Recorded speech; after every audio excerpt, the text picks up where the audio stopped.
advocates for dignity and try and help people. But Washington says Turkey failed to present any evidence. Is Jamal Khashoggi-style detention attempt really to destroy democracy. I condemned it and I still condemn it.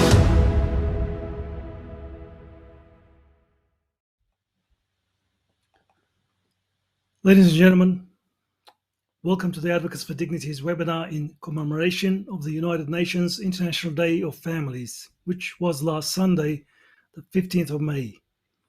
In 1993, the General Assembly of the UN decided in a resolution that 15 May of every year should be observed as the International Day of Families.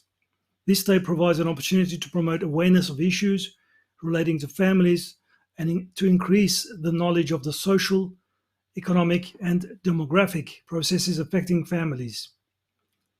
On 25 September 2015, the 193 member states of the UN unanimously adopted the Sustainable Development Goals, a set of 17 goals aiming to eliminate poverty, discrimination, abuse and preventable deaths, address environmental destruction, and usher in an era of development for all people everywhere.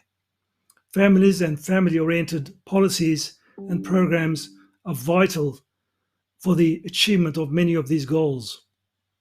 UN Together is a global initiative that promotes respect, safety, and dignity for everyone forced to flee their homes in search of a better life. This year is the 28th year of the UN International Day of Families, and whilst the theme this year is on families and urbanization, we thought it's relevant that we do it on the previous theme in 2010 regarding migration through fleeing persecution and separation from family, as there have been many people fleeing from the three countries that will be showcased this evening: Ukraine, Afghanistan, and Turkey. For families, the decision to migrate is not an easy one and often taken in response to economic hardship as a way to deal with economic shocks, as well as man-made and natural disasters. Migration normally brings economic well-being to families. However, if migrants move to regions or countries with higher levels of human development than their own, as is often the case, migration can lead to improved capabilities, including better health and education for migrants and their children. However, in the case of Turkey, Afghanistan, and Ukraine, migration to nearby countries did not improve their economic situation, as many of these migrants were highly educated people who had a proper profession and income, but were forced to flee due to political unrest or war in their homeland. In Turkey, these people had lost their jobs and were faced with being jailed with their children in the jail with them. So migrating to nearby Greece, even at the risk of their own lives, made sense. The case of Ukraine, Afghanistan, and Turkey are all very different to each other, but the outcome is the same. Displaced individuals who are battling lack of employment opportunities, language and cultural barriers in beginning a new life in a new country for their respective families. This evening, we have three distinguished speakers and a former ABC radio host who will moderate the session. We will have a Q&A session as well after each speaker presents their respective areas of expertise. I will now introduce our host for the evening, Mr. John Cleary. John Cleary is a former ABC broadcaster.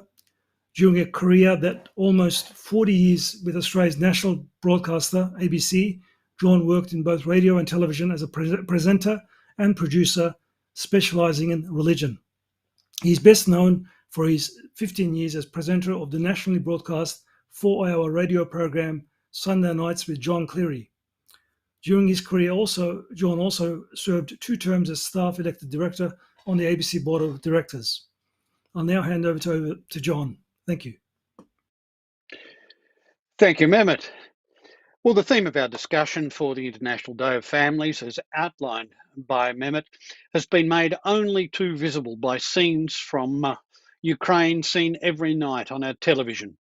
But in seeing this particular horror, we are witnessing only one corner of a daily horror around from Afghanistan to Myanmar to Syria and now into the heart of Europe. And we now also face a future where the prospect of civil disruption and conflict is accelerated by the existential threat of global climate change. Our panellists tonight bring a depth of experience to share with us. Shortly, we'll be joined by Dr. Olga Olanikova and Emeritus Professor William Maley. But first, it's my pleasure to introduce Dr. Sofia Pandya, the Professor of Religious Studies at California State University in Long Beach. A Fulbright scholar, she's a specialist in the position of women in Islam and author of the book Muslim Women and Islamic Resurgence. She is currently finishing a manuscript on the Hizmet movement and the challenge of altruism. Today, for us, she draws on her personal experience with women and families fleeing across the borders from Turkey to Greece in fear of persecution. Dr. Pandya, it's a pleasure to have you with us. Thank you very much for that lovely introduction, John. I would like to talk to you about refugees and family, but first I need to give you some data. So in 2022, there's over 84 million people, or more than one out of every 100 they're displaced. And at least 35 million of those are children, and about 27 million of those are refugees.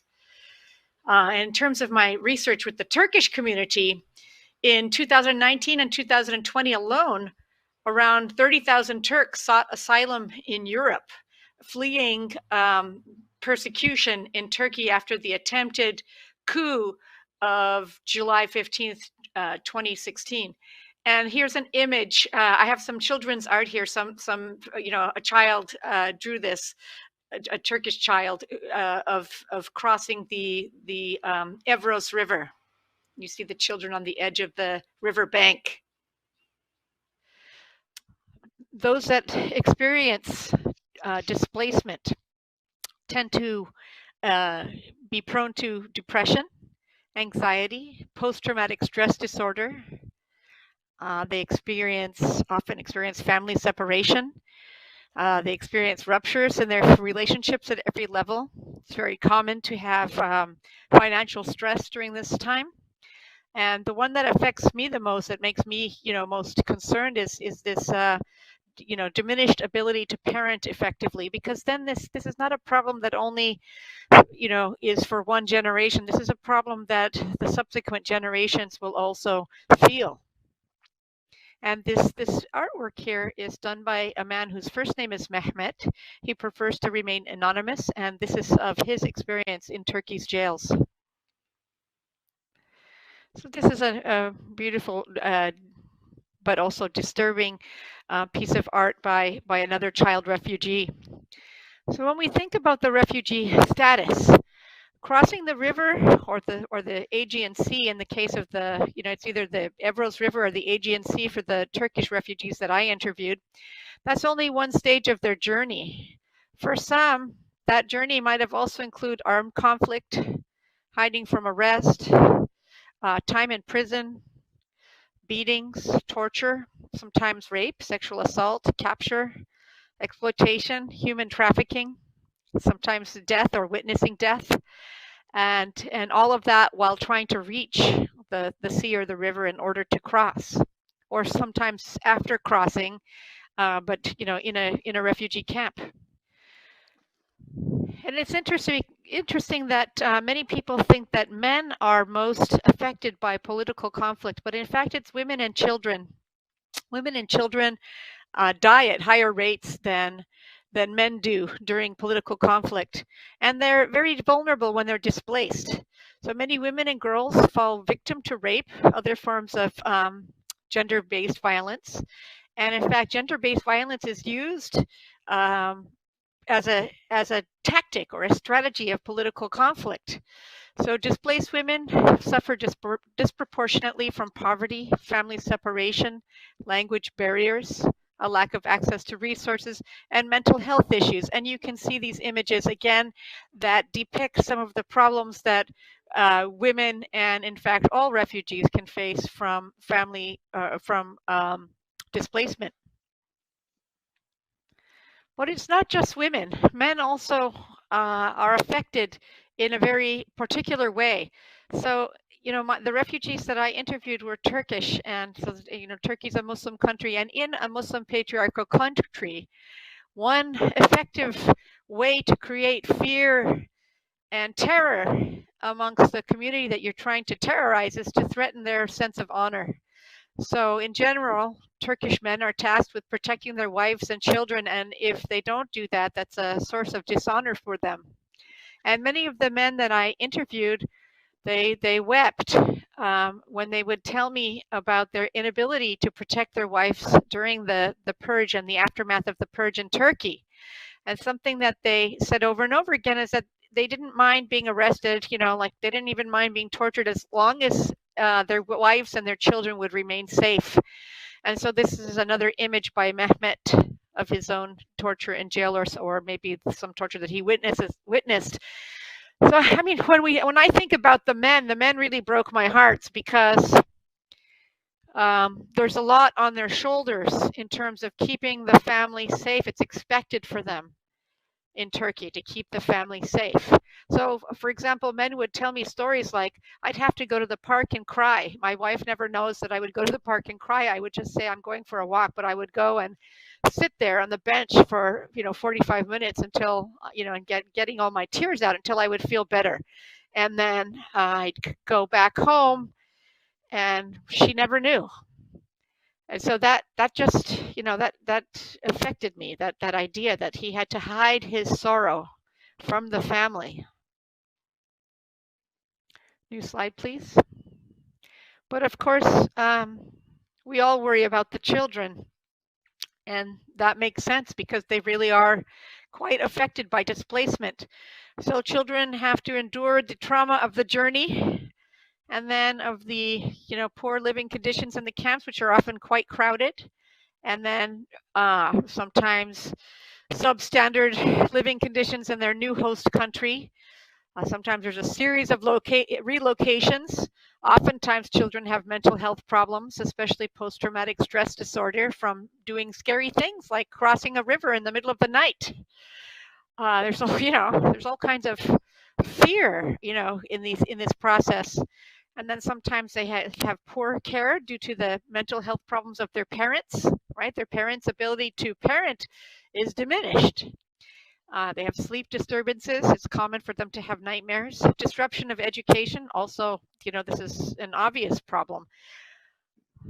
I have talked to so many children about the fact that they can't, they were in school, and then they're in the, crossing the river, and then they're in Greece, and in Greece they don't speak Greek. So how can they go to school in Greece? How can they go to school? Sometimes they do a little bit of education via computer, or they get a tutor, or a few of them do go to school in Greece and they just try to learn Greek, but they're usually on their way to Germany. So you can see the disruption in education as they're trying to learn Greek as a second language, and so they're not able to learn much else. And then of course there's the fact that they're bullied often at school, or isolated, shunned at school because they don't speak the language. They are often poorer than the children that they're in school with, or they just, they're refugee kids, so they are different, and their status is lower. So this is very difficult for kids who are already dealing with family separation and trauma. And this image here, I really love this image, even though it's really sad, but I feel like there's hope in the image. So this, it looks like a family in a refugee camp, but they can see outside of the camp that there's there's a bird and a kite and the sun, so they can see that there's hope. They're just not there yet, right? They're not there yet. So the refugee camps are some of them are okay. But there are many, especially in Greece, like in Lesbos and Moria, they're just not okay. They're awful places. So while many refugee camps do their best to accommodate families, including children, some are absolutely teeming with like feces, and they're fire hazards. They're overcrowded. They're filthy. They're garbage everywhere. And again, that would be Moria and Lesbos. So sometimes families are stuck in camps for years with little hope to get out, and you can imagine that that would do quite a number on your mental health. And so the Lesbos refugee camp, it was made for 2,000 people, but it houses over 18,000. And so some of the people in the camp, they're suicidal, including children. And there's a lot of research on that. You can, this image here is of a refugee camp in Lesbos. All right, so this brings me to some of the stories from the research that I did. And so I have a few narratives for you here. This first little narrative is from a woman whose fake name is Kader. So all of the names that I'm using here are not their real names. And so I captioned this, Breaking Families. So Kader, a 32-year-old married Kurdish woman, confirmed that the government targets women with arrest, mistreatment, and rape for the express purpose of spreading fear. She said, quote, "I think this is why they arrest pregnant women. Men can bear it, but women are more vulnerable. In jail, those children don't see men. And when they're released, they're scared of men, even their own fathers." So that's from an interview that I carried out in 2018. This is about separated, I captioned this separated from infants.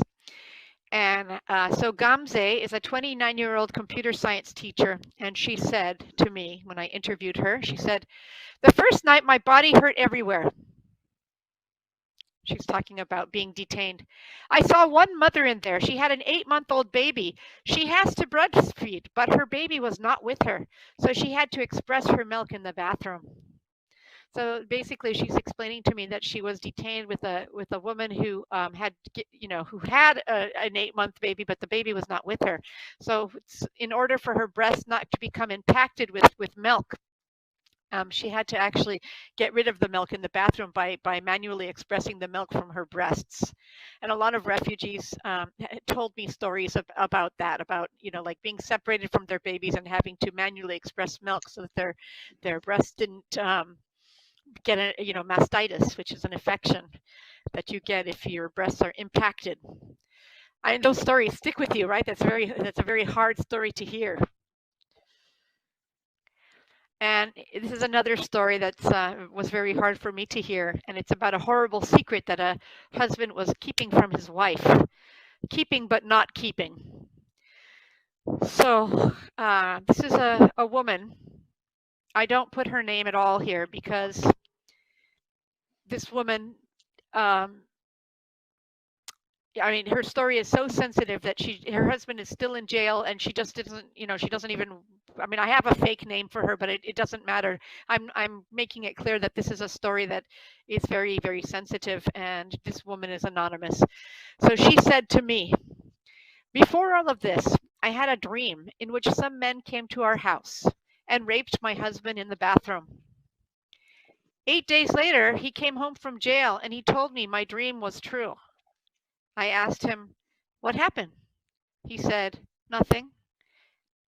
And he stopped talking. In 8 days, he had lost 5 kilos and his mouth was covered with blood. I asked him more, but he couldn't talk. He just bobbed his head up and down. And then she moved her head up and down. She moved her head up and down to sort of show me how he was bobbing his head up and down. And so this story actually was very horrifying. What happened was, so she had the dream while her husband was in jail. And then when he came home, he said, "You know what, that dream that you told me about, it actually came true." And so she said, "What are you talking about? Did that really happen?" And then, he didn't want to explain further. And the story went on, actually. It was a very, very difficult story in terms of families being destroyed by this experience, by political conflict, because he was tortured, obviously, by 8 days of being raped in jail. And during those 8 days, the officials were trying to get names out of him, and he did tell names. He did tell names. So when his wife found out that he told names of their friends that were subsequently, going to be arrested because he had reported them while being tortured, she was angry at him. She was angry at him for telling names. She said, why didn't you just not tell the names? Just, don't tell the names. But she didn't know at that time when she was so angry at him, she didn't know that he had been raped in jail. So you can imagine the layers of guilt that she had when she was telling me this story, the layers of guilt that her husband was tortured, that her husband told those names. And then I just, I wonder how this family will be later. How will they survive this? How will they survive this? And of course, this is another drawing by the torture victim whose first name is Mehmet. So how do we address the root causes of all of this? We're living in massively turbulent times, and the core causes of migration and displacement, including poverty, human rights violations, political turmoil, sectarian violence, war, are still unaddressed as of 2022. We still are not getting better at this, and you've got some 4 million more refugees now because of the displacement caused by the war in Ukraine. So, I would have hoped that by now displacement would have been eased, but we are still in the thick of this human tragedy. When we think about new beginnings, I don't want to paint a rosy picture out of something that's not rosy yet. So I want to be cautious with what I say.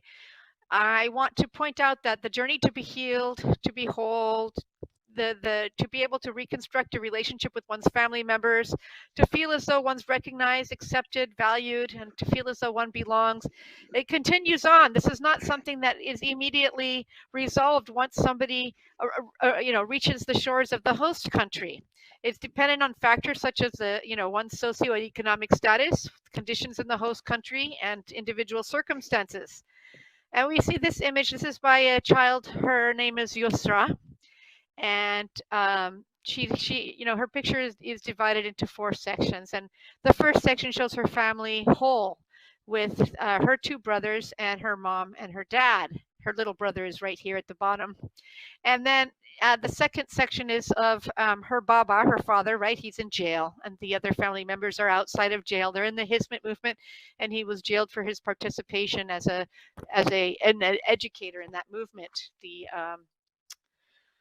The Turkish government threw, hundreds of educators, Hizmet affiliated educators, into jail. And then the third panel here is of her family crossing Turkey into Greece. And then the fourth panel is them arriving to Germany. And they are right now in Germany in a refugee camp. But in fact, she drew this while she was still in Greece. So this was her hope. Her hope was to arrive to Germany. And I think that's nice that she had this lovely hope. But if you take a look at it, it's a little bittersweet. Yes, there's love, and yes, there's these birds seem to represent freedom, and people, the family members are smiling, but I mean, Baba's not there, right? The father's not there. So there's still some sadness. The journey towards wholeness is not completely, completed. It's not done. There's still not full resolution. But I guess, we can't expect for that, but we can expect that that healing can happen with time and, with a set of, circumstances.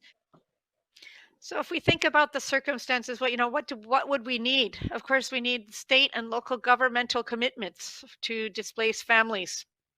We also need to create and support language, employability, and mental health programs. It would be good to ask the public to volunteer, or even to have organizations that have, they organize volunteers to help displaced families with language, with filling out of forms, with daycare, with mentorship, homework, and just to raise awareness regarding displaced persons and to address the root causes of their displacement. And it's really important because it's up to us to help this child. You see this child's drawing here. She's drawing a picture of what her life is now, right? Of the turmoil and the trauma. And she's taking a peek at what it could be. And she's hopeful that there could be some sunshine, right? That there could be a new day. There could be a new beginning. And for that to happen, I think it takes all of us. It takes an international commitment. it takes all of us to help that happen. Thank you very much. Professor Pandya, thank you so much for that quite disturbing but challenging portrait of just one sector of an emerging worldwide problem that's been growing over the last 20 years and seems likely, disappointingly, to grow even worse in the forthcoming decades. If we mention some of the things you mentioned earlier, poverty, sectarian violence, politics, such as what's happening in the Ukraine, and of course, over all of these is the impending havoc of climate change, which is already beginning to affect communities around the world. You spoke initially out of the experience of people coming out of Turkey. Turkey's a country that's inside the embrace of NATO, on the edge of the European community, yet even here in Turkey, there are breaches of civil rights that other countries appear to be willing to tolerate. Are we looking at really an erosion of care for people in civil society generally over the last few years? I mean, somebody told me some months ago that we spent the first 40 years after the Second World War building international institutions and the last 40 years tearing them down again. And so this general point first. Yeah, I think it's really important to realize that if we value democracy, it's something that we have to actually all fight for.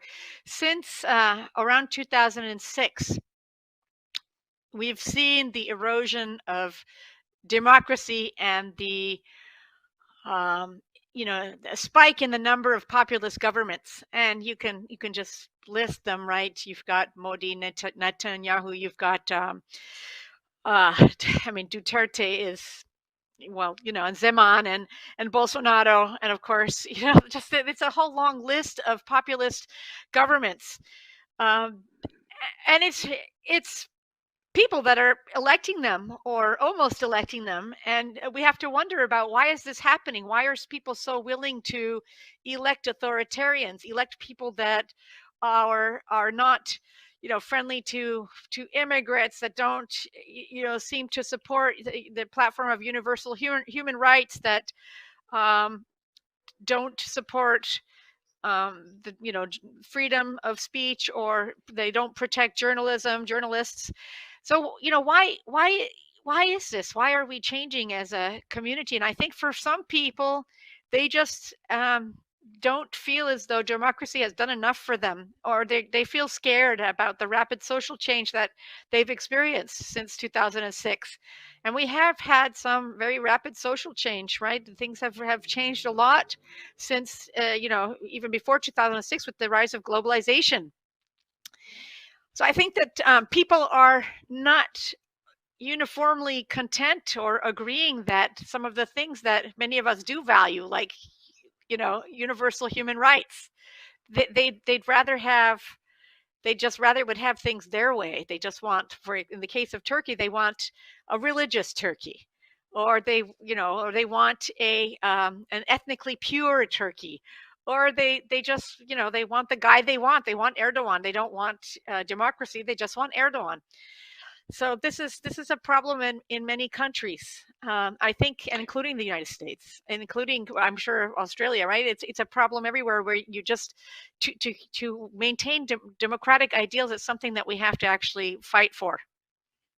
You're a professor of religion, and you've mentioned the role of religion in this. And there's something of a paradox for religion in this whole thing. On the one hand, religion provides the foundation for democracy and human rights and other things, if you look at one strand of religious tradition. At the moment, however, religion seems to be being deployed in precisely the other way, as a refuge from the world, to put up walls and defences. The paradox of this must be constantly before you. Yes, that's a really good question. And that is true. I mean, religion is one of the markers of identity, and thus it's political, right? And so the people that are really exclusivists, they would not want to be pluralistic. They would not want to live with other minority or other religious groups. They would believe that their religion is the one and only truth, and that they are the only ones going to heaven. Everybody else is going to hell. So why not help God send them there, right? Why not help God send those people to hell? But then, in every religion, you also have inclusivists. You've got, Christian, Jewish, Hindu, Buddhist, etc. Inclusivists, of course, Muslim inclusivists. And they believe we can live just fine with other communities. We don't need to, it's not my way or the highway. And I think that I have more in common, and many people do, with inclusivists from other religious groups than I do with exclusivists from my own religious group, Mm-hmm. Well, I think one of the particularly powerful examples you give of the inclusive possibilities of religion also begin at the local level. You mentioned those very important things that we can do to support refugees. That is, as an act of grace or an act of love, an act of neighbourliness, an act of fellowship, which are germane, key to all religious traditions, begin with how I treat my neighbour. These people are our neighbours. The refugees coming in are our neighbours. And it's again the other end of this paradox, that the way to begin, even if it's the local level that comes most divisive, it's also where to begin the rebuild. Yeah, exactly. We have to think about what kind of society we want to live in. And to do so, it really requires creativity and imagination. We can imagine a better community. We can imagine a better society that takes care of the most vulnerable and protects the most vulnerable. And I think this is a measure of civilization. I don't believe anybody has a great civilization if they neglect the most vulnerable. And it begins with us. It can begin with us. That is those local actions, like being a volunteer and helping a kid with his homework.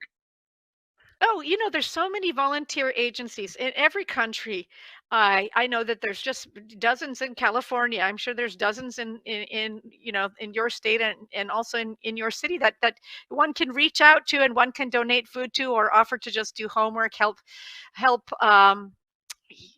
with filling out forms, help with language training in so many different ways. You just go and ask, what do you need? What do you need? Sometimes what refugees need is just not to feel invisible. One of the problems that refugee families have is that they just feel like nobody knows they're there. And in fact, many people don't know that they're there.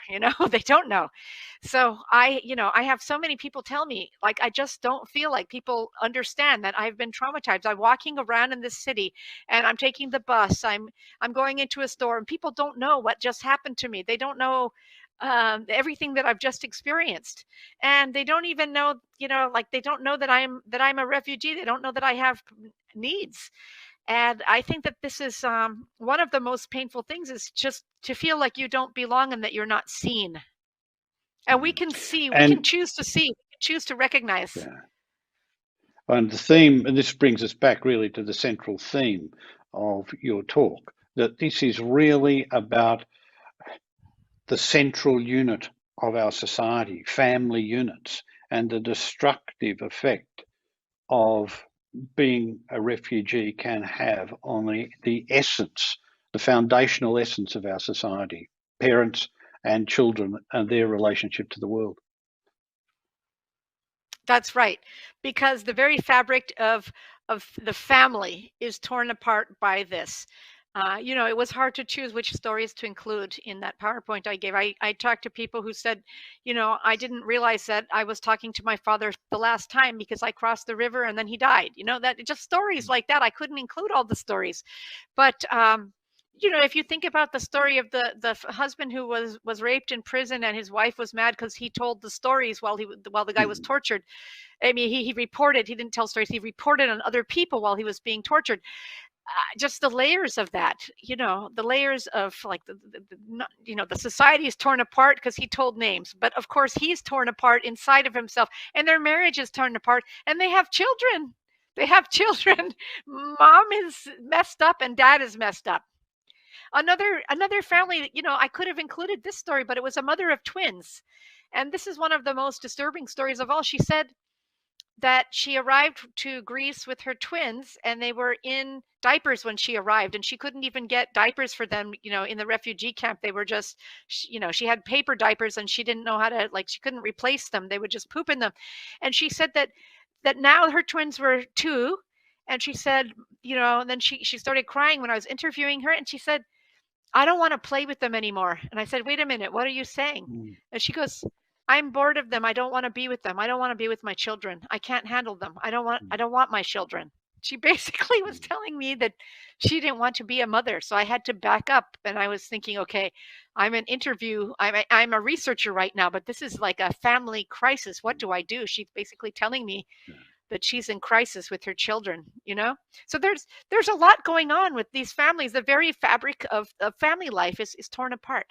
So how do we help? I mean, we have to provide all kinds of support. We have to provide support for these families. And it's a whole of society issue. It begins with us as individuals, but extends to our, as you said, our local government, our state governments, our national governments. Do you ever give up hope? I mean, the issue does affect me. Yeah. Yeah, I mean, so do I give up hope? I mean, the issue really does, it impacts me, it does impact me quite heavily. And sometimes I do have moments where I just say, I don't even want to read about this issue anymore. This is too hard to read about. But in fact, what helps is doing something. That's what helps. When I give up hope, if I can do something about this issue, it makes me feel better, in fact. And I encourage your viewers to also do something. We're all dealing with paralysis. The world is a scary place right now. But it does actually make one's own mental health better if you just do one small thing, whatever you can do. You donate the $20, or you go and donate a bunch of cans of food, or whatever it is you can do. It'll make you feel better. Sofia Pandya, that's probably an appropriate place to pause this discussion, because I do think that do something is one of the salutary messages we all need. Yes. Professor Sofia Pandya, thank you so much for your contribution to this discussion. Oh, you're quite welcome. It was terrible. I condemned this and I still condemn it.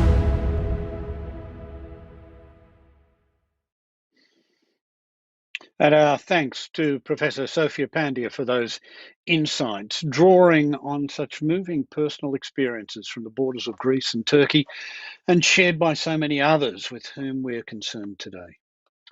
Well, it's now my pleasure to welcome our second speaker, a distinguished Australian, Emeritus Professor William Maley of the Australian National University, where he was Professor of Diplomacy from 2002 until just last year, 2021. He's a member of the Order of Australia and a Fellow of the Australian Institute for International Affairs, and a recipient of the Paul Cullen Humanitarian Award for Services to Refugees. Professor Maley has a long, active interest in the plight of Afghanistan and is the author of a number of books, including What is a Refugee? Professor William Maley, thanks so much for joining us. My pleasure. Let me begin by quoting from Tolstoy, who in the opening sentence of his great novel Anna Karenina wrote that happy families are all alike. Every unhappy family is unhappy in its own way. And I think that's something that's worth remembering, because it draws our attention at the outset to the complexity of life for people who have been displaced, and the different experiences which people may endure in the face of rather similar kind of stimuli. That the exact refugee experience is a combination of circumstances plus the capacities of individuals to respond in different ways to those circumstances, given their own historical experiences, their own emotional states, and whatever. And so it's very difficult in some ways to generalize about refugees and the refugee experience and families, because they will be experienced differently by different people. That's certainly been the case in Afghanistan, where displacement has been almost a part of life, if not a way of life, for the best part of 40 years. The major displacement of Afghan refugees actually began following the April 1978 communist coup, and out of a pre-coup population of 13.05 million, by the end of the 1980s, there were over 6 million people living as refugees outside Afghanistan. So there was an enormous amount of displacement from that period, which then affected education of younger generations and human capital formation, and had dramatic social consequences in the long run, which aggravated tensions that might have been there just as a result of the challenges of everyday life.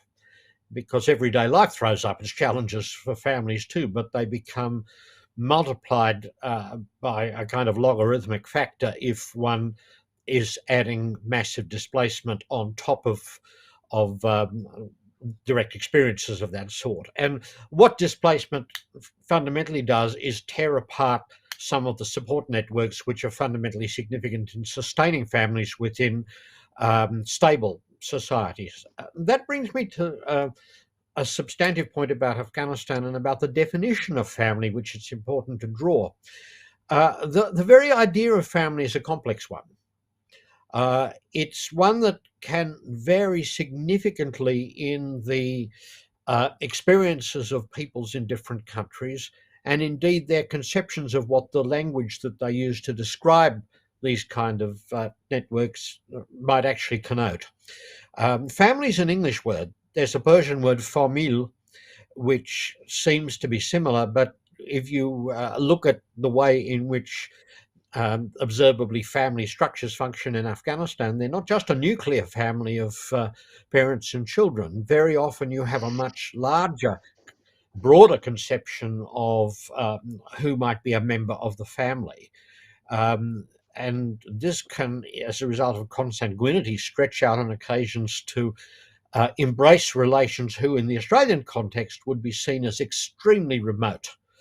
And I remember not long ago remarking to an Afghan friend of mine that cousins were not necessarily close relatives in Australia in the way that they might be in a country like Afghanistan, where a cousin might feel almost like a brother or a sister. And it's partly to do because of patterns of socialization. It's partly to do with geographical spread. In a country like Australia, you can easily have cousins who live on the other side of the continent you might see every few years. In a place like Afghanistan, it's much more likely that even members of an extended family will be concentrated in a particular geographical area, and that will give rise to a sense of family membership and identification that might not be particularly salient in a place like Australia.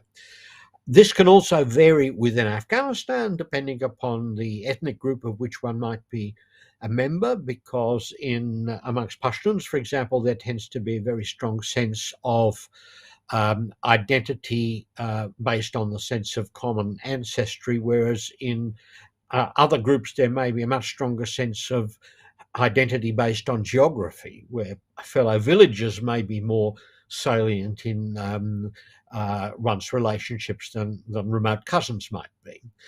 And it can also vary between what happens in urban areas and what happens in rural areas.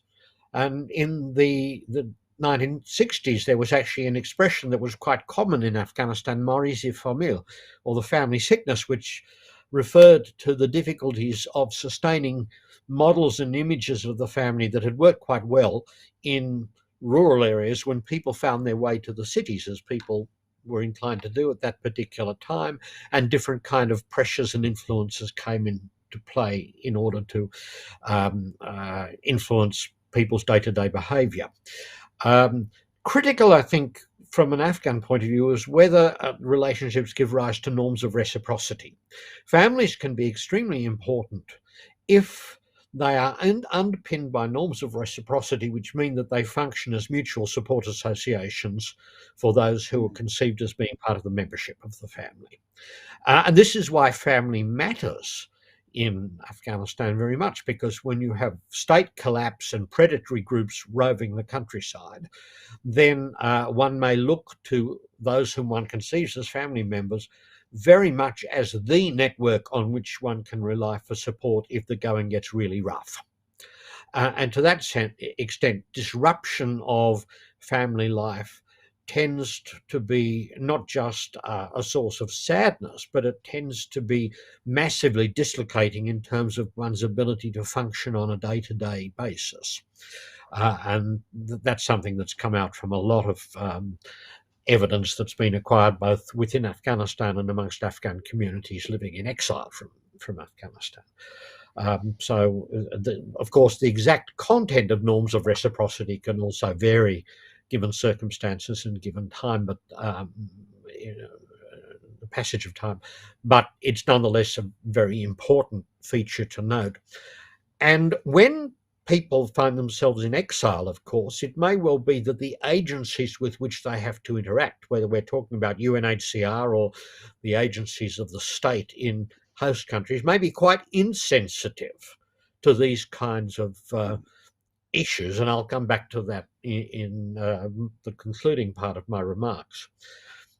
In Afghanistan right now, as a result of the Taliban takeover of the country in August last year, there are a number of problems which are afflicting vast numbers of Afghans, irrespective of the character of their families, but which then have the potential to affect the nature of relationships within families as well. One is a corrosive lack of confidence in what the wider world might do to help people of Afghanistan. After all, for decades, Western political leaders quite explicitly made commitments to people in Afghanistan that they would never abandon them.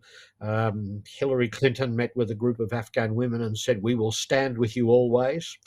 That proved to be quite spurious. When it came to the crunch and the United States got bored, it was happy to cut a deal with the enemy and walk away, which opened the door to the reinstitutionalization of a repressive theocratic tyranny.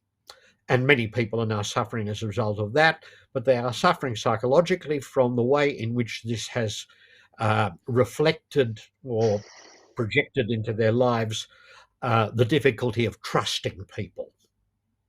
Because if you can't trust people who make even very explicit commitments to you, how much trust can you put in things that you might in the past have assumed would be stable sources of support for you and your family members? So there's that problem.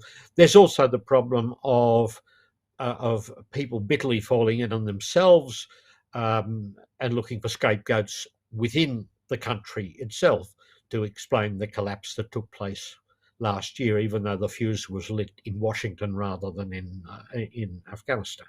And that then has the effect of creating fairly toxic relations even within extended families. I was talking to an Afghan friend just the other day who is on the receiving end of a feud from a cousin who identifies differently in ethnic terms as much more sympathetic to the Taliban, and that's creating all sorts of difficulties with which people have to struggle.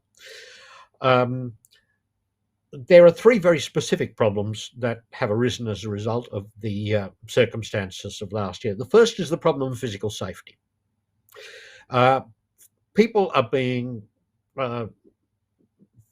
attacked, people are falling victim to terrorist strikes, often on the basis of their ethnicity or their perceived political affiliations. But this has effect on families as well. If you have a bomb attack on a mosque, quite a wide range of people will be killed in all probability. But each one of those persons is a member of a family as well. And that may affect the internal dynamics of the family if a breadwinner is lost, or a beloved parent, or a child, just as losing a child in Australia is, in a way, every parent's worst nightmare. So it is in Afghanistan too. And it's very difficult for families to pick up and move forward when they're coping with the overwhelming grief that these kind of attacks can produce. And we're also seeing mass atrocity crimes such as the killing of Panjshiris and people in Underob and places like that just in recent days, which again have very similar effects. The atrocity prevention project of the Australian National University, even before the Taliban took over in Afghanistan, ranked Afghanistan in the top 5 countries at risk of genocide or politicide in the period in 2023 to 2024.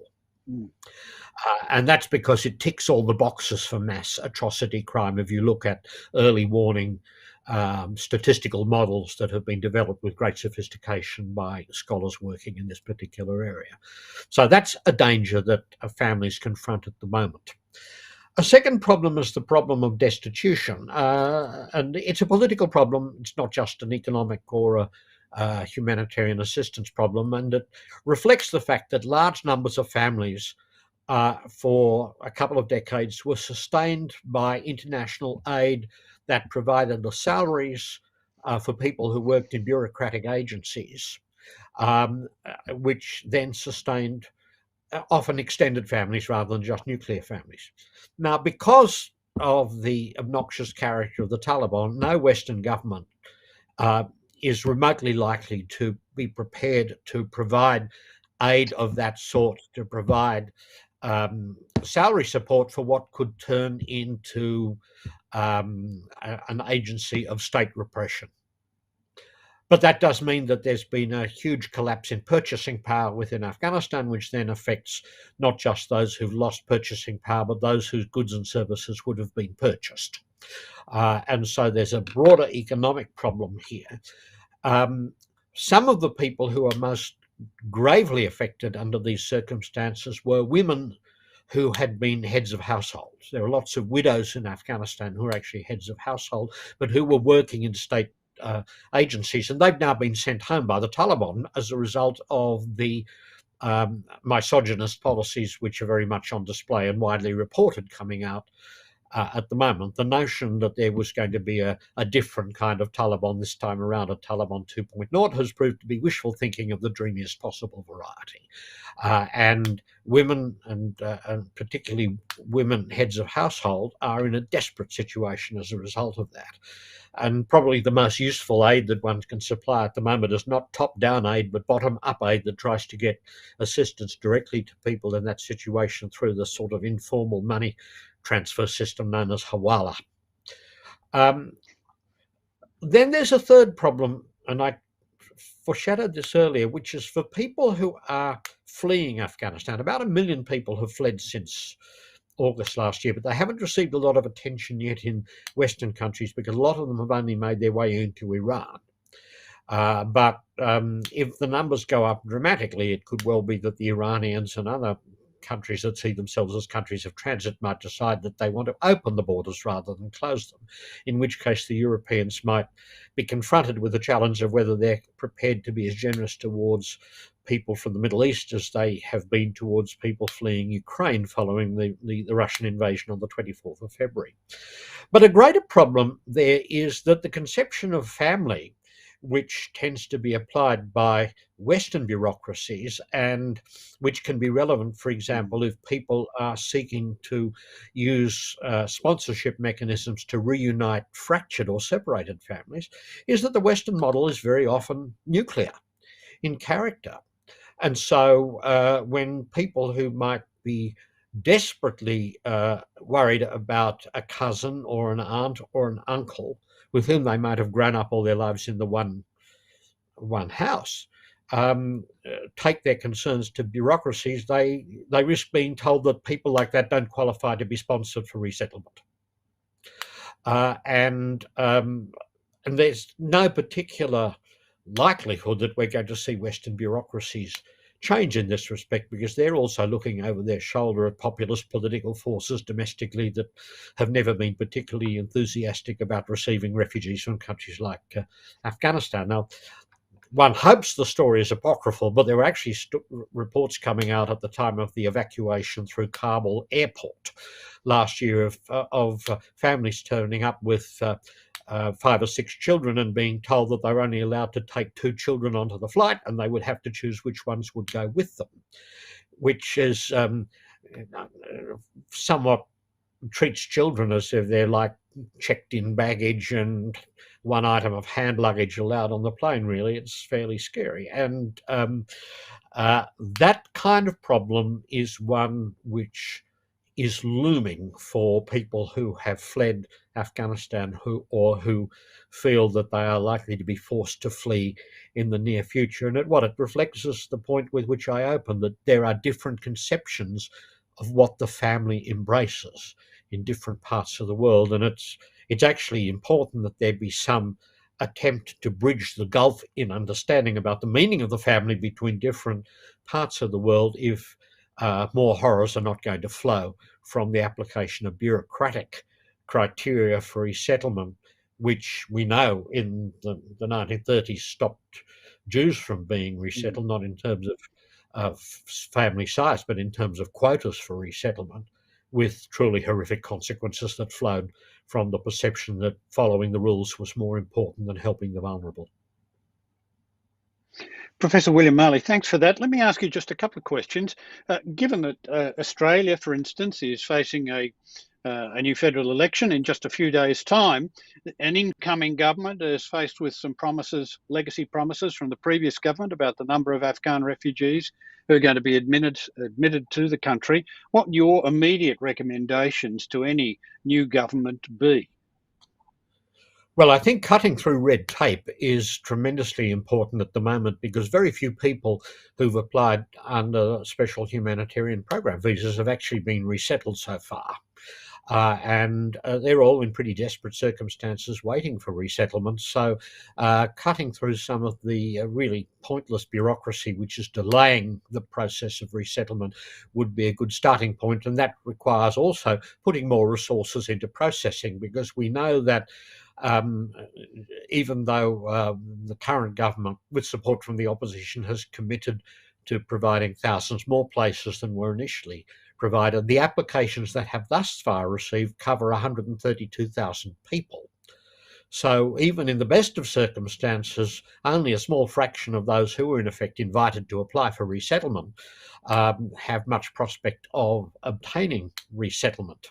And frankly, that's one reason why when people have approached me, I've suggested they go to Canada rather than if they can manage it, rather than apply for Australia, because realistically, unless there is a significant increase in the number of people to be resettled from Afghanistan, most people will end up being disappointed.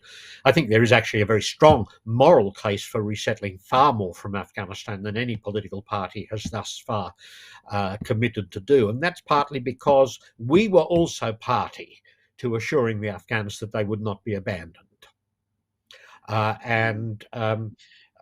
We actually know from some notes kept by the late Richard Holbrooke that when he put to the current US President Biden, Vice President at the time, that the United States might owe obligations towards people in Afghanistan who had trusted the Americans and prominently supported them, Biden's response was, we don't have to worry about that. Nixon and Kissinger got away with it in South Vietnam, where lots of people got. Just one final question on that. Do you think there is anything structurally wrong with the way Australia is processing its responsibility towards Afghan refugees at the moment, particularly in light of what you've had to say about the nature of the understanding of family? Look, I think there is. I think there needs to be a greater sensitivity to the extent to which, for people in Afghanistan, being resettled, if large numbers of intimate relatives from their point of view are left behind, is nowhere near the panacea for their problems that officials in a country like Australia might expect. Being resettled as a refugee can be a profoundly disempowering experience anyway. And if one feels a responsibility for people who've been left behind, that adds to the sense of traumatic disempowerment which people have to carry with them. So I think really a radical rethink of how this issue should be approached is very important. There are actually some good recommendations as a starting point from the interim and final reports of the inquiry into Afghanistan by the Senate Foreign Affairs, Defence and Trade References Committee that came out late last year. The first report signed by the late Senator Kimberly Kitching and the second by Senator Eric Abetz.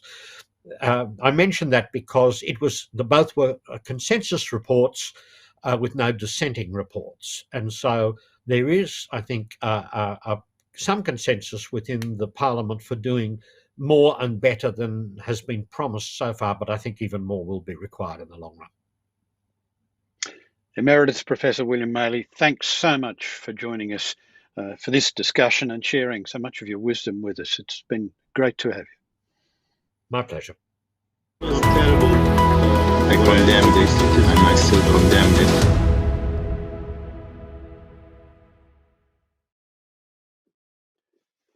Well, it's now time for our third guest, Dr. Olga Olanikova. She's currently Senior Lecturer and Director of the Social Impact Technologies and Democracy Research Hub at the University of Technology in Sydney. She's a Ukrainian and named by Forbes as among the top 40 global Ukrainians. And most significantly for us, the author of Achiever or Survivor, Life Strategies of Migrants from Crisis Regimes. Dr. Oleinikova. Hi, thank you so much for having me. Yes, so I can see my slides. Thank you so much. It's an honor actually to be here tonight, and I'm really grateful for every opportunity that I get to talk about Ukraine. Before jumping into, we can leave on this slide. So today I'll talk about Ukraine. I'll talk about refugee crisis. I'll talk about humanitarian crisis. I will also, blend in some personal stories from people whom we have supported who are fleeing the war. So this presentation will be very combined, I would call it, very personal. Plus, of course, you'll hear some analytics, some statistics, but this topic is very personal for me. As was mentioned by the host, right? So I'm Ukrainian. I was born in Ukraine, in Kiev, and I came to Australia in 2012 to do my PhD at the University of Sydney. Now this is a short intro to me. So now I'm a senior lecturer at the University of Technology, Sydney. And my main areas of research are into democracy, into diaspora, into migration, specifically from Eastern Europe into Australia. When I say Eastern Europe, I look mostly into, of course, Ukrainian migration to Australia, but I'm also looking into Czech and Hungarian migration to Australia too. One of my core works lie within the CTAD Hub, which was mentioned as well, which is a social impact technologies and democracy research hub. This hub is a networked research center, which is built by a group of scholars, but now we have more than 117 associates across different countries, and they all are working together on similar topics around democracy in Eastern Europe and democratic transitions in Eastern Europe. Can we go to another slide? So today I decided to start with this image. I'm sure you've seen a lot of images of Ukrainian towns, and Ukrainian war across media. There was plenty of content recently released, right, across various sources. So this is an image from Borodyanka. It's a small town which is located next to Kiev, and it has severely suffered from war, right, from Russian invasion into Ukraine, which started in February this year. So this actually image is very symbolic because you can see the monument of the Ukrainian writer and poet Taras Shevchenko, who is like one of the icon of Ukrainian literature, and he's facing basically the whole destruction, right, which we're all witnessing now across Ukraine. So as Russia's invasion of Ukraine has abruptly transformed, right, the whole world, right? It's not just it didn't just touch Ukraine, but it transformed the whole world. Millions of people have already fled. A new Iron Curtain is grinding into place. An economic war deepens. We see more civil casualties. We see a lot of destroyed cities. The infrastructure has suffered significantly from the war in Ukraine. So this image shows the destruction around Kiev, which happened at the end, which was happening during March and April, but at the end of April Russian troops left the Kiev surroundings, and they relocated and concentrated in eastern Ukraine for the final and big battles, so probably to capture the east south of Ukraine and to occupy those territories. But major destructions have happened not just around Kiev. So Kiev is one of, lucky towns, we can call it, because Russians didn't enter the city itself. It's incomparable, of course, to what is happening in Mariupol and what we're witnessing in Kharkiv, the massive destruction of everything, infrastructure, food shortages, and water shortages. When I think about Kiev as well, I can relate to my grandparents. As I mentioned, I'm from Kiev, so I have still my family in Kiev, in Ukraine. So my grandparents were 85. They actually was surviving the first very harsh months in central Kiev apartment, just thanks to volunteers, to the food that was provided by volunteers, to the medication that was provided by volunteers. Otherwise, it would be super hard for them, to maintain even like the basic living survival needs, right? Even food and medication. And for old people, it matters a lot. So Kiev hasn't seen the worst. What we're going to see is, and what we're seeing more is in eastern Ukraine, in Mariupol and Kharkiv. We're facing a huge humanitarian crisis at the moment, and we can go to another slide. So humanitarian crisis is just evolving very rapidly in Ukraine. Human costs of war is severe. A quarter of population have left their homes. So around 5.5 million refugees have fled the country, and further 7.1 million people have been internally displaced. So it's UN Refugee Agency stats, but we can imagine that these numbers are much higher. I actually yesterday checked some of the latest, and I saw the number of 12 million of people who actually fled the country. So I think we'll see more precise data as the war evolves, and we'll see more shocking numbers, I think, in the next even months. We're also witnessing, like, part of the humanitarian crisis is that, of course, mentioned shortage of food, of water. Humanitarian crisis actually is happening not just in the Ukrainian mainland, but it's happening as well in territories which are controlled by Russia, like DNR, Donetsk People's Republic, and LNR.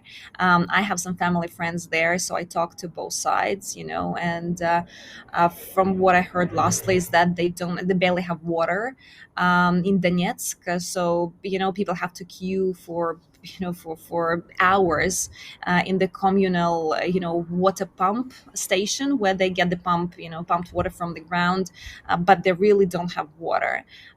So humanitarian crisis is really, touching not just Ukraine controlled territories which are under Russian invasion, but it's also Russian controlled territories are under, severe crisis, and it's evolving very, very quickly. Experts say that this humanitarian crisis is evolving at a very rapid speed. So they haven't seen such rapidly evolvement of crisis since Yugoslav war in the 1990s. So it's the first kind of such crisis since those times. So the scale is really big and impressive in a horrible sense. If we go to the next slide, of course, when we talk about humanitarian crisis, we talk about refugee crisis. So I mentioned that, people are fleeing Ukraine. Though, actually, I should mention that I think in the middle of April or closer to the end, there was one day when the in-migration basically outnumbered the out-migration from Ukraine. So people were returning, started to return, especially to Kiev, since Russian troops left Kiev and surroundings and relocated. So many people are going back now to Kiev. But still, people are leaving, people are going far. So we'll see, we'll watch the dynamics, and it's really, changing every day. When we talk about refugee crisis and escalation of refugee crisis, here it's important to talk about children and women. So some figures say that an estimated 55 children are forced to flee the country every minute. So children and mothers, that's the group that is leaving Ukraine, because guys and men under 60, between 18 and 60, they can't leave Ukraine because they're forbidden to leave Ukraine because they are in the mobilization age, right? So they can be called to the front anytime. So they are forbidden. For them, it's forbidden to leave the country. So those who are fleeing, the refugees from Ukraine, it's mostly women with children and older generations, right? Parents of those who already live, let's say, migrants in other countries, in Western countries specifically. So it's most vulnerable groups that are actually leaving Ukraine at the moment. And when we talk about destinations, of course, we talk about the bordering states of Ukraine. We talk about Poland. We talk about Slovakia, Moldova, Hungary, and Romania. Czech Republic as well. We don't share border, but Czech Republic is as well quite popular with refugees from Ukraine. All of these Western countries, and here we can say Norway, Sweden, and many other countries, they introduced temporary protection for Ukrainians. So what is temporary protection? It actually varies. The rules vary across different countries, but for example, Poland and neighboring countries, they give temporary protection with a limited time, let's say for a year, with extension, right? The same is happening in Norway, I think, and in other countries. When we look into Australia, because I'm based in Australia and I'm closely following, the wave of refugees from Ukraine into Australia, Australia has, adopted a little bit different strategy. So they opened very quickly the borders for temporary arrivals through tourist visas. So Ukrainians were really easily getting visa 600 to come to Australia as a tourism.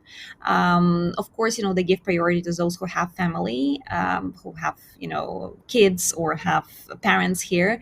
So for them, it was very easy to obtain visa with limited documents.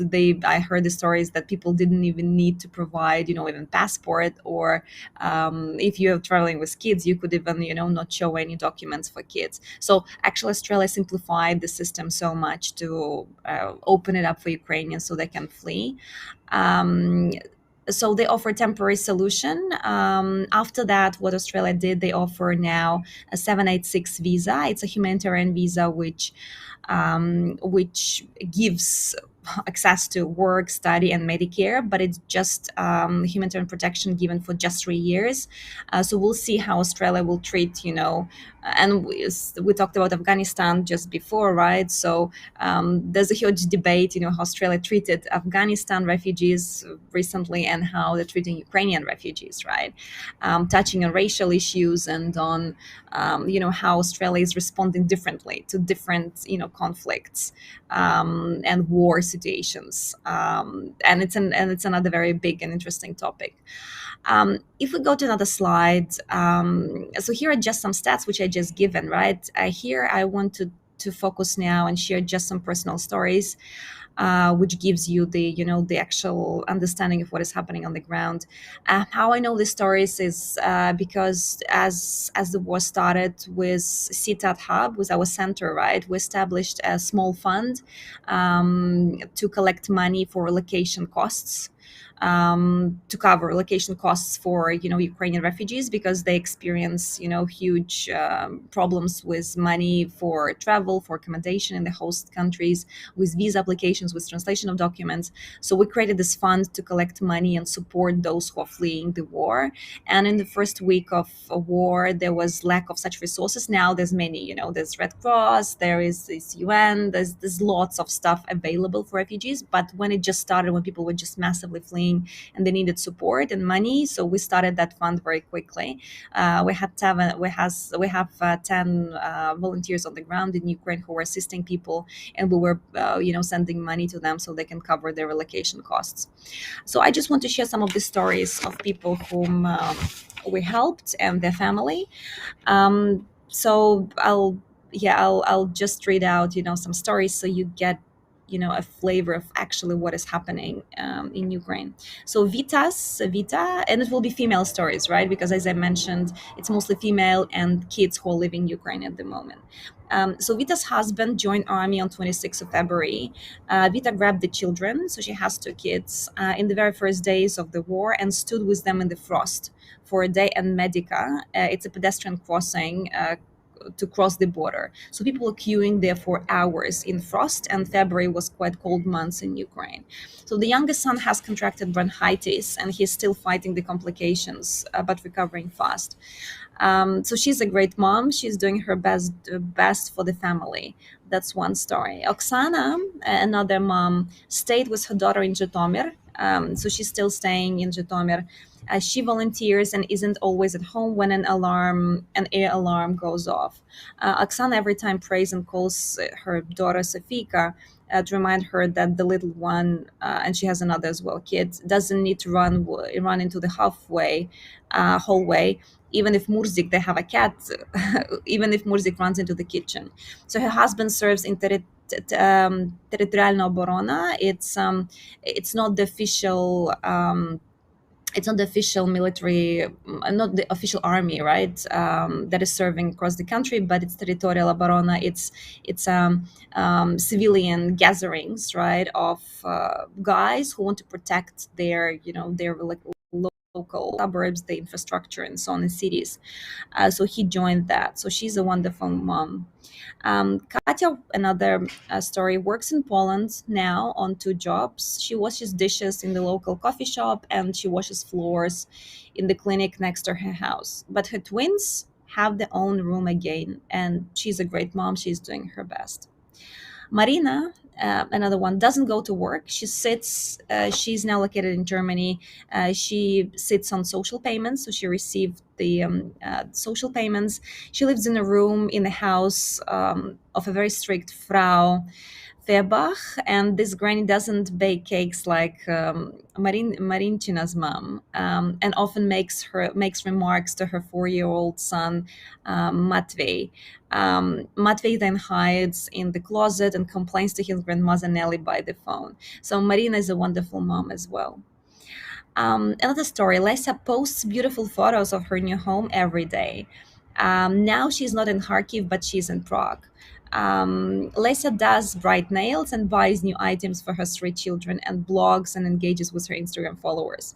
Lesa says she will not return to Kharkiv because her younger son still has anures, so he developed, he started to pee at night, and he can't stop doing that. So because of the shock and because of the alarms, so this condition hasn't stopped when they were rushing to leave the native town to escape bombs. So she's as well a wonderful mom. Another story, Anya stays in Poltava. It takes her a lot of effort to perform basic motherly duties, preparing food for her daughter. Her husband is missing. Her 12-year-old Sophia Salamika often herself goes to the store and actually buys groceries and helps to cook. So she her mom sits in the kitchen for hours, and she can hear, her crying almost every night. But Anya is a great mom too. And the last story, Ira couldn't. So this is a family member of one of our people whom we helped to relocate, but that's their stories from the family. So Ira couldn't believe in the scale of trouble and didn't evacuate from Mariupol. She was buried in a brotherly grave, and her son Miron was saved by a neighbor. It's a miracle that her neighbor herself is still alive, as Ira was giving her her last meals to at least have some food. So a neighbor and a kid were evacuated a few weeks ago, and Ira is a great mom, or was a great mom. And the neighbor now is the new mom for the kids. The neighbor is actually a girl who's just 21 years old, who who now is performing mom's duty for the girl. So that's just some stories of, very diverse stories, very different stories of those who stayed in Ukraine and those who fled successfully. But being a mom, being a wife, and being a kid in war is very tough. Hopefully, the situation will evolve and will change for better, and hopefully, we can see the war end soon. But so far, that's the situation in Ukraine, and yeah, I think I'll stop here. So thank you so much for your attention, and I hope I shed some light on what is happening in Ukraine at the moment. Olga Olanikova, thank you so much for that. If there's one question I could ask you, you're Yeah. sitting here, you're watching events half a Mm. world away. You can't do anything about the geopolitics of the situation that will unfold as it unfolds. So the one thing you can affect is something about what's happening here or our response. If there's one thing that sort of Mm. makes you mad or wants you to get excited about, why can't you do this?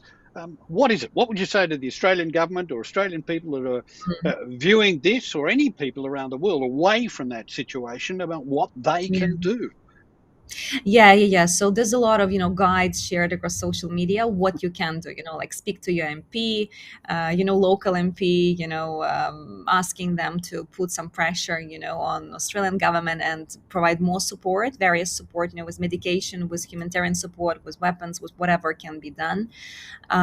That's one of the core advices, of course, to help refugees who are here. It's a diverse group of people, right? So we need to understand there are people who are really thankful for everything. There are people who don't know how to thank.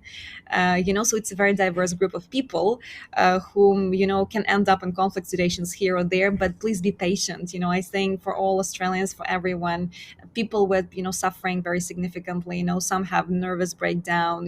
And they sometimes can forget to say thank you. Or something like that. But I think being patient and being accepting, I think one of the most important, and empathetic, right? Empathic, yeah, that would be the right word, would be one of the core things I think that Ukrainians need now, especially those who are far away from home, far away from their husbands, far away from the normal life. And there's many, actually, I didn't mention that, but there's many people among those refugees who are looking forward to come back. Those who are in Germany, I talked to some in camps, they're staying in some camps and they're still waiting for documents to be processed, and they're saying, oh, we're just waiting to come back home, we don't want to stay. Like, there's many people who don't want to stay. It's not their choice to go and stay in Germany. I'm pretty sure there'll be a big wave of return when it will happen. As well as I mentioned, in April, the number of in migrations back to Ukraine have outnumbered almost out migrations. So you'll see that we shouldn't be scared, in the West, I think, that, all Ukrainians will come and take your jobs, or, or present a competition, for, as like, some people would, say. I think many Ukrainians will come back home when there'll be such opportunity. Yeah. So I think For that's very those, brief. yeah, for those non-Ukrainian Australians who want to help, are there local Ukrainian groups or associations that they can contact and say, look, where do I help? How can I help? Yeah. There's lots of of activism actually happening. So there is actually regular protests that are happening every week, in Sydney, to raise awareness, to keep the momentum going, because as we see as well in the news, the attention to Ukraine is dropping as well.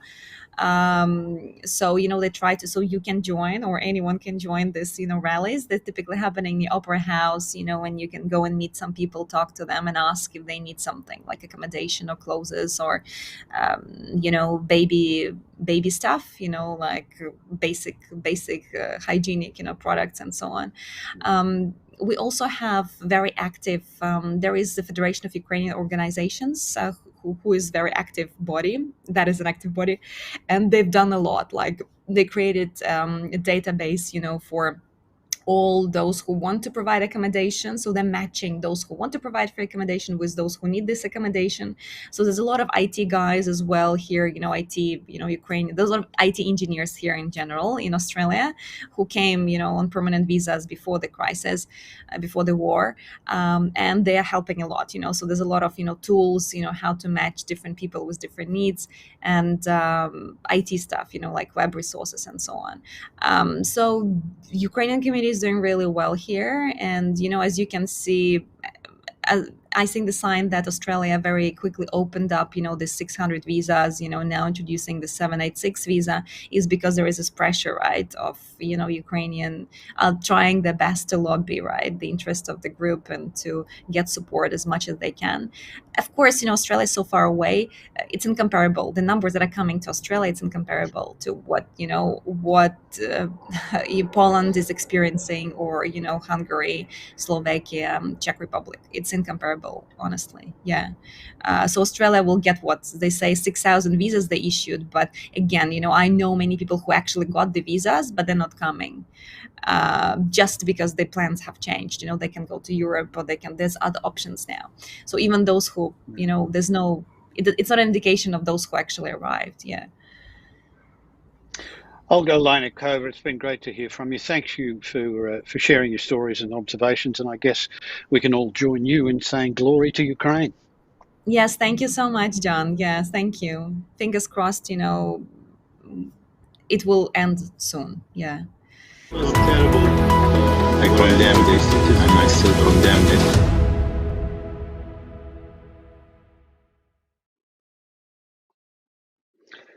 Well, thank you all so much for joining us for this discussion. It's been something of a harrowing journey from Greece and Turkey through Afghanistan and to Ukraine, but we see for women, children and families, the implications are very, very similar. It's now time for some thanks and to hand over to the President of Advocates for Dignity, Mehmet Sahal. Thank you, John. It's very nice of you to host this program. I hope that you enjoyed the program this evening, and thank you very much to all our speakers. Professor Sofia Pandya, who was speaking about the situation in Turkey, really enlightened us firsthand of the challenges some of the Turkish refugees have had in jails in Turkey, also after migrating to Greece, and observing the trauma. And to see these through pictures drawn by innocent children really brings it home to all of us. Sophia highlighted the importance of fighting for democracy, which we are in the Western world, but that is not the case in countries like Turkey. We pray that after the current regime in Turkey in 2023 elections, that Turkey gives birth to true democracy and the people that have been displaced can return back to their countries. The Emeritus Professor William Maley, thank you as well, speaking about the situation in Afghanistan. Displacement having existed in Afghanistan since it existed is an interesting statement you made. It is sad to hear that the Afghan people have a lack of confidence with the wider world community to help the Afghan situation. And the fact that 1 million people have fled Afghanistan since August last year is astonishing. And most of these went to Iran. How much can Iran support that many people is another question. And finally, Dr. Olga Olanikova, speaking about the situation in Ukraine and hearing firsthand of your family's trauma in Kiev was very touching. Your grandparents especially, who must be feeling the pinch. The situation in Kiev is one of the worst and far worse than the situations in Turkey and Afghanistan. And some of the stats that Dr. Olga said was astonishing. I mean, 25% of the Ukraine population of 44 million have fled their homes, and 5.5 million of these are refugees in neighboring countries, and 7.1 million internally displaced. These are remarkable figures. And tens of thousands of civilians and several thousand military personnel being killed. It is very sad indeed. And 55 children having forced to flee every minute. And that it is in a way great to hear that Australia has issued 6,000 temporary visas, although it's not enough. It is something, but we would definitely have to ask for more from the Australian government. We need to get more Ukrainian refugees here, either through skilled migration or other. I'd also like to thank John Cleary for moderating this evening's session. I used to listen to John on Sunday nights with John Cleary every Sunday night on the ABC a few years back, and tonight he's given us a rendition of some of that. Thank you also to our viewers, as without you, these programs would not be fruitful. AFT has now been in operation for just over 4 years, and in that time, we have covered humanitarian violations in Turkey, Afghanistan, China, with the Uyghur people, Egypt, and now Ukraine.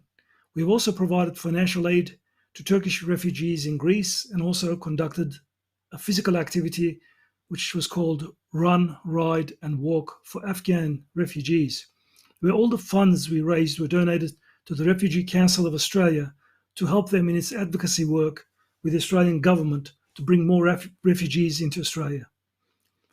AFT will continue to bring to light the humanitarian abuses happening around the world to Australians through future webinars, through donations, through panels, activities or events that we will hold in the future.